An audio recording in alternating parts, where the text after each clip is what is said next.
မင်္ဂလာပါရှင်မြေဘက်ခင်းထဲဝင်ကြည့်လိုက်ရင်အပင်တွေကစိမ့်ဆိုပြီးအပွင့်တွေဝေဆာနေတာပဲเนาะဒါပေမဲ့တကယ်တမ်းမြေကြီးကိုတူးပြီးနှုတ်ကြည့်လိုက်တဲ့အခါအခွန်ခီးတက်ဖင်နေပြီးအထဲမှာအဆာမပါတဲ့ပြဿနာမျိုးတောင်တောင်တူဦးကြီးတွေကြုံဖူးကြမှာပါဟုတ်ပါတယ်ဗျာဒါကတောင်သူဒီအများဆုံးကြုံရတဲ့ပြဿနာတစ်ခုပါ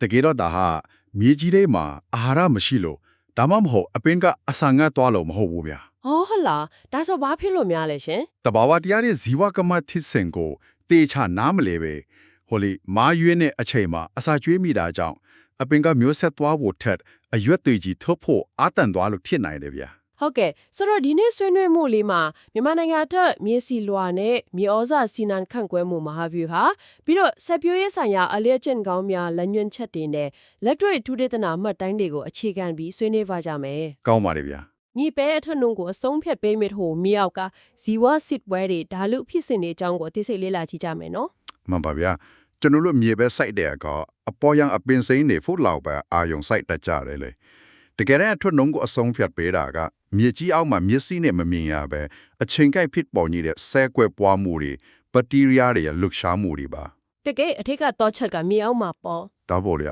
ဒီအချက်လက်တွေကိုတခြားနားလည်တော့ရင်တွင်းအားစုကုန်ကြစေကိုတိတိတတ်တာရှော့ချနိုင်တဲ့အပြင်တီးနဲ့ရည်သွေးကိုပါအမျက်ဆုံးကိုဆွဲတင်နိုင်မှာဖြစ်ပါတယ်ကဲဆိုတော့အစကနေစပြီးဆွေးနွေးကြည့်အောင်ရှင်ကျမတို့မြေပဲစိုက်မယ်ဆိုရင်အမြေနှုံးတဲတွေကအကောင်းဆုံးလို့မြေကြားရတယ်ပြီးတော့မြေကိုထွန်ရင်းနဲ့ဖူမွားနေအောင်လုပ်ရမယ်ပေါ့ဟုတ်ကဲ့အဲ့ဒါကရိုးရှင်းတဲ့ရေပြက်ချက်လို့ထင်ရမယ်ယူပပေရသဘောတရားရဒါမှမဟုတ်ဇီဝပေရသဘောတရားရမြေကြီးတဲ့ပါတီဖြစ်နေလို့ဒီလိုမျိုးဖူမွားနေဖို့လိုအပ်တာလေရှင်ဒီလိုပါဗျမြေပဲရဲ့ထူခြားချက်ကအပွင့်ကအပေါ်မှာပွင့်ပေမဲ့အတီးကမြေကြီးထဲမှာဖြစ်တည်တာကိုပွင့်ပတ်ကြွေပြီးနောက်ဆွဲလေးတွေကမြေကြီးတော့ထိုးဆင်ရတယ်အဲ့ဒီအချိန်မှာမြေကြီးကမာခဲနေမယ်ဆိုရင်ဆွဲကအောက်ကိုမဆင့်နိုင်တော့ဘူးပေါ့အတိကြပဲဗျဆွဲကမြေကြီးကိုဖောက်မဝင်နိုင်ပဲအပေါ်မှာတင်ကွေးပြီးပျက်စီးသွားပါတယ်ဒါကရူပဗေဒရာတည့်ရထိခိုက်မှုပေါ့ဇီဝဗေဒရာကြည့်မယ်ဆိုရင်မြေနုံးတိုင်းမှာတဲပါဝင်မှုနှုံတိတ်တဲ့အတွက်လေဝင်လေထွက်အရန်ကောင်းမယ်မြေပဲဦးလေးတွေကြီးထွားဖို့ဆိုတာမြေကြီးထဲမှာအောက်ဆီဂျင်လောရလေဖို့မရှိမထစ်လွှတ်လို့ပါဗျ။အော်ဆိုလိုတာကအပီမစ်တွေကရင်းနဲ့အာဟာရကိုစို့ယူယုံတင်မကဘူး။ဥကိုလိုက်ကလည်းအသက်ရှူဖို့လိုအပ်နေတာကိုမှန်ပါတယ်ဗျာ။ဒါဆိုရင်အဲ့ဒီလိုလေဝင်လေထွက်ကောက်အောင်မြေဖို့မောင်လူတဲ့နေရာမှာတဘာဝမြေဆွေးတွေဥပမာနွားချေတို့တစ်စိမ့်မျိုးစားလို့ဘယ်အခန်းကဏ္ဍကနေပါဝင်နေလဲရှင်ဓာတ်မျိုးစားချီပဲတုံးတာနေဖာကွာသွားလေတဘာဝမြေဆွေးထဲတာကမြေကြီးကိုရိုးအာဟာရဖြစ်ပေးတာမဟုတ်ပါဘူးဗျာမြေကြီးထဲမှာဇီဝကေဟာစနစ်တကူကိုဒီဆောက်ပေးလိုက်တာပါဇီဝကေဟာစနစ်ဆိုတာမြေကြီးထဲကအကောင်လေးတွေကိုပြောတာလားရှင်ဟုတ်တယ်ဗျာမြေဆွေးထဲမှာပါလာတဲ့အကျိုးပြုအနုဇီဝပိုးလေးတွေကမြေကြီးထဲကမာခဲနေတဲ့ဓာတ်သက်တွေကိုဖြိုခွဲပေးတယ်ပြီးတော့သူတို့ကအချွဲချေးလေးတွေထုတ်ပေးတဲ့မြေမုံလေးတွေကိုစုစေပြီးရေထိန်းနိုင်စွမ်းကိုတိတိတာတက်လာစေပါတယ်ဗျာ။အော်ဓာတ်မြေဩဇာကြတော့ရောရှင်ဓာတ်မြေဩဇာကအပင်အတွက်အတင့်စားလို့ရတဲ့အမြန်စားfast food လိုမျိုးချက်ချင်းအားနည်းတင်ပြပြီးမဲ့မြေကြီးရဲ့ဖွဲ့စည်းပုံကိုတော့မပြုတ်ပြင်ပေးနိုင်ပါဘူး။တဘာဝမြေဆွေးကကြတော့အာဟာရတွေကိုဖြည်းဖြည်းချင်းလွတ်ပေးတဲ့တိုလောင်ယုံကြီးတစ်ခုလိုအလုပ်လုပ်တာပါဗျာ။ကျွန်မသဘောပေါက်ပြီ။တဘာဝမြေဆွေးကမြေကြီးရဲ့အခြေခံစောက်အောင်ကိုတိဆောက်ပေးတာပေါ့။ဟိုနောက်တစ်ချက်ကမတန်းတီထဲမှာထုံရေးဖြင့်ချင်းကြောင်မုံဒါမှမဟုတ် gypsum ပေါ့နော်။အဲ့ဒါနဲ့ထုံထည့်ဖို့အကြံပြုထားရတွေ့တယ်။ဟုတ်ကဲ့အရေးကြီးတဲ့အချက်ပါဗျာ။အထူးသဖြင့် calcium ပါတဲ့ gypsum ပေါ့မြန်မာနိုင်ငံမှာလည်းအလွယ်အကူရနိုင်တယ်လေဒါပေမဲ့ calcium ကိုအပင်တွေကတိတ်အများကြီးမလိုဘူးလို့ထင်ထားတာမြေပဲအတွက်ကြတော့ဘာလို့အဲ့လောက်အရေးကြီးနေတာလဲရှင်ဒီနေရာမှာဇီဝကမ္မဖြစ်စဉ်ရဲ့အလွန်စိတ်ဝင်စားစရာကောင်းတဲ့ရှုခွာချက်တစ်ခုရှိတယ်ဗျာသာမန်အဖြစ်အပင်တွေကရေနဲ့အာဟာရကိုမြေကနေစုပ်ယူပြီးအထက်ကိုပို့လာပါတယ်ဒါပေမဲ့ကယ်လ်ဆီယမ်ဓာတ်ကအပင်ရဲ့ဆက်လီကြော်တွေထဲမှာတွာလာလှုပ်ရှားမှုအရင်နေကွေးတဲ့တတ်မျိုးပါတွာလာလှုပ်ရှားမှုနေတယ်ဆိုတော့အောက်ကိုပြင်းမစင်းနိုင်တော့ဘူးပေါ့ဟုတ်တယ်ဗျာဆိုလိုတာကအမြစ်ကနေစုပ်ယူလိုက်ကကယ်လ်ဆီယမ်ဟာအပေါ်ကအရွက်တွေရှိရောက်သွားပြီမဲ့အဲ့ဒီအားနဲ့တဆင့်မြေကြီးတဲ့ကိုပြန်ဆင်းလာမဲ့ဆွဲလေးတွေဦးလေးတွေစီကိုပြန်မရောက်နိုင်တော့ပါဘူးနေပေါင်းရှင်ဒါဆိုမြေကြီးတဲ့ကဦးလေးတွေကအခွန်မှာဖို့ကယ်လ်ဆီယမ်ကိုဘယ်ကနေရလဲအပေါ်ကနေပြန်မဆင်းလာဘူးဆိုရင်လေနှစ်ကနေမယူပါဘူးသူတို့ကိုယ်တိုင်ထိတွေ့နေတဲ့ဘေးနာကမြေကြီးစီကနေတိုက်ရိုက်ဆုပ်ယူရတာပါ တကယ်ကြီးလားကိုဘာသာကိုရှာစားရတာပေါ့ ဒါပေါ့ဗျာဒါကြောင့်ဦးစီမဲ့ area တဝိုင်းမြေကြီးထဲမှာ calcium အလွန်လောက်ရှိမနေဘူးဆိုရင်ဦးတွေကအခွန်တာဖွတ်လာပြီးအတွဲမှာအဆံမတည်နိုင်တော့ပါဘူးဒါကိုပေါ်ပေါ်ဆဆတွေးလို့လုံးဝမရပါဘူးဗျနောက်ပြီး gypsum မှာပါတဲ့ sulfur ကလည်း acid ဓာတ်မှာ acid ဓာတ်နဲ့ protein ဓာတ်တွေဖွဲ့စည်းဖို့အဓိကမောင်းနှင်အားဖြစ်ပါတယ် ဝေါဒါတကယ်ကိုအရေးကြီးတဲ့အချက်ပဲမြေပဲဥကအပေါ်ကကျွေးတာကိုစောင့်မနေပဲကိုဘာသာကိုရှာစားရတာကိုဒါဆိုရင်မြေပင်ချင်းဝါတဘာဝမြေဆွေးနဲ့ gypsum ရဲ့အရေးပါပုံကိုကောင်းကောင်းမြင်အောင်သွားပြီ ဟုတ်ကဲ့ဗျာ ကဲအပင်လေးတွေပေါက်လာပြီဆိုပါစို့အပင်ပိုင်းချီထွားခြင်းရောက်လာပြီဒီအချိန်မှာပေါင်းရှင်းရမယ်ရေမဝအောင်ထားရမယ်ဆိုတာတွေကအခြေခံနေမှုထားလိုက်ကြစို့ GAP လိမ့်ညွန့်ချက်မှာအပင်စိမ့်ဖို့ nitrogen အရင်အမြင့်အဖြစ်တည့်ဆန်ကျင်ရဲ့ရေအထူးသဖြင့်နွားကျင်ရဲ့ရေကိုရေဆယ်ဆကနေ15ဆအထိရိုးပြီးဖြန်းခိုင်းတာတွေ့တယ် ဟုတ်ပါဗျာအဲ့ဒီနီလန်းကအရန်ထိရောက်ပါရဲ့ ကျွမမှာမေးစရာရှိတယ်တချို့ကရေမရောပဲဒါမှမဟုတ်ရေနည်းနည်းပဲရိုးပြီးဖြန်းလိုက်ရင်ပိုပြီးအာနိသင်ပြင်းမယ်မြင်ငင်စိမ့်မယ်လို့ထင်ကြတယ်လေအဲ့လိုဖြန်းလိုက်ရင်ဆဲစစ်မှာဘာတွေဖြစ်သွားလဲရှင် အဲ့ဒါကအလွန်အန်ဒီရများတဲ့အယူဆပါဗျာကြီးငယ်မှာ nitrogen ကို ammonia နဲ့ urea ပုံစံတွေနဲ့အပြင်းစားပါဝင်ပါတယ်အပင်ရဲ့အရက်မြင်နိုင်ဖြစ်မှာ၄ရှုပေါက်လေးတွေရှိတယ်လေ ဟုတ်ကဲ့ ရေမျောပဲပြင်းအားများများနဲ့ဖြင်းလိုက်တဲ့ကအဲ့ဒီအမိုနီယာတွေကအရွက်ဆဲလီတွေရဲ့မြေပါတွေကိုချက်ချင်းဖျက်ဆီးပစ်လိုက်ပါတယ်ရူပဗေဒသဘောအရပြောရရင် osmotic shock ရသွားပြီးဆဲတဲ့ကရေတွေပြင်ကိုစိမ့်ထွက်သွားတယ်ဗျာ ရှင်းရှင်းပြောရရင်ဓာတုဆေးလောင်သွားသလိုမျိုးအရွက်ဒီတန်းပြီးခြောက်သွေ့သွားတာပေါ့နော် တိကျပါတယ်ဗျာကျင်ငယ်ရေဖြင်းချိတက်တက်ဖြန်းတာကလူကိုအားစိဖိမြင်တွေးကြောတဲ့အမြန်ထိုးသွင်းလိုက်တယ်လို့မျိုးပဲခန္ဓာကိုယ်ကလက်မခံနိုင်ပဲ shock ရသွားတာပေါ့ဒါကြောင့်ရေဆဲဆဲအနည်းဆုံးရောရတယ်ဆိုတာကအပြင်ရဲ့ဆဲလေတွေဖြည်းဖြည်းချင်းစုယူနိုင်တဲ့ပြင်းအားမျိုးဖြစ်သွားအောင်ချိန်ကြီးပေးလိုက်တာပေါ့ဗျာ အော်အဲ့လိုကို ဒီလိုအချိုးကျကျဖြန်းပေးမယ်ဆိုရင်တော့ nitrogen ကြောင့်အပင်ပွားနှုန်းမြန်မယ် phosphorus ကြောင့်စွမ်းမင်ခုပြောင်းမှုကောင်းပြီးအမြင့်တွေတန်းမာလာမယ် potassium ကြောင့် enzyme လုပ်ငန်းစဉ်တွေလည်းပတ်ပြီးယောဂတန်ခံနိုင်ရင်ရှိလာမှာဖြစ်ပါတယ်ဗျာ ဒါဆိုရင်အချိုးစားမမှန်နဲ့ကျင်းငယ်ရေးဖြင်းရင်အပင်ပိုင်းကြီးထွားလာပြီးအရွက်တွေလည်းစိမ့်ဆိုပြီးအာကောင်းနေပြီပေါ့ဒါပေမဲ့အရွက်စိမ့်နေုံနဲ့အလုံးမခိသေးဘူးလေတကယ်အဆုံးထက်ဖေးမဲ့အချိန်ကအပွင့်ကြီးပွင့်ပြီးမြေကြီးတဲ့ဆွဲချတဲ့အချိန်ပဲမဟုတ်လား မှန်ပါတယ်ဗျအဲ့ဒီအချိန်ကအရေးကြီးဆုံးပဲ ဒီနေရာမှာပြဿနာတစ်ခုရှိလာပြီအပင်ကြီးထွားတော့ကလို့အပင်စိမ့်အောင်ကျင်းငယ်ရေးဆက်ဖြန်းရင်ရောဘာဖြစ်မလဲရှင် အဲ့ဒါအဆိုးရွာဆုံးမှာတစ်ခုချပါလိမ့်မယ်ဗျာအပင်ဒီမှာအဆင့်နှစ်ဆင့်ရှိတယ်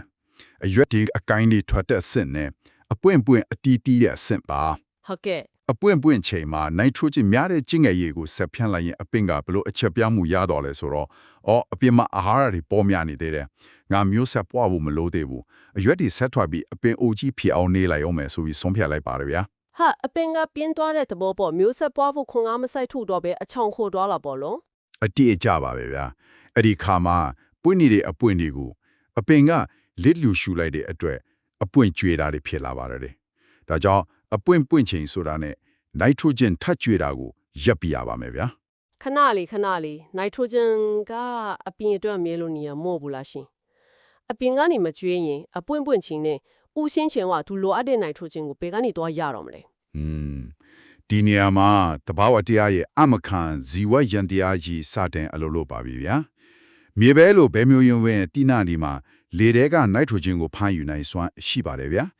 မြေပဲမြစ်ဒီမှာ rhizobium လို့ခေါ်တဲ့ဘက်တီးရီးယားလေးတွေရှိတယ်ဗျာ ဟုတ် အပင်နဲ့အဲ့ဒီဘက်တီးရီးယားကြားမှာအပြန်အလှန်ကွန်သွယ်မှုလေးတစ်ခုလုပ်ကြတယ်ဗျာ ကွန်သွယ်မှုဘယ်လိုမျိုးလဲရှင် အပင်ကနေအောင်ကြီးကနေရှက်လူထားတဲ့တကြားထက်ကိုမြစ်ဖူးလေးတွေကတဆင့်ဘက်တီးရီးယားတွေကိုကျွေးတယ်ဘက်တီးရီးယားတွေကအဲ့ဒီစွမ်းအင်ကိုသုံးပြီးလေထဲမှာရှိတဲ့ nitrogen ကျန်းငွေကိုအပင်စားသွင်းနိုင်တဲ့အမိုနီယာပုံစံဖြစ်ပြောင်းလဲပြီးအပင်ကိုပြန်ပေးတယ်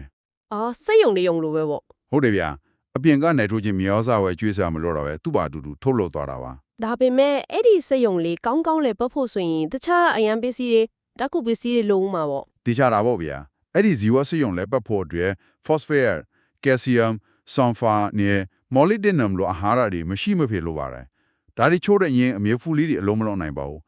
နောက်ထပ်အရေးကြီးဆုံးတစ်ခုကဘိုးရုံပါဗျာ ဘိုးရုံတက်မင်ဩဇာအိတ်တွေမှာဘိုးရုံပါတယ်ဆိုတာတော့တွေ့ဘူးတယ် ဟုတ်ကဲ့ ဒါပေမဲ့ပမာဏကအယံနေတော့တကယ်ရောအရေးပါလို့လားလို့ကျမအမြဲတွေးမိတယ် तू ကဘာဒီများတိတိကျကျလုပ်ပေးလို့လဲရှင် ညင်တာအောင်ပြောရရင်ဗျာ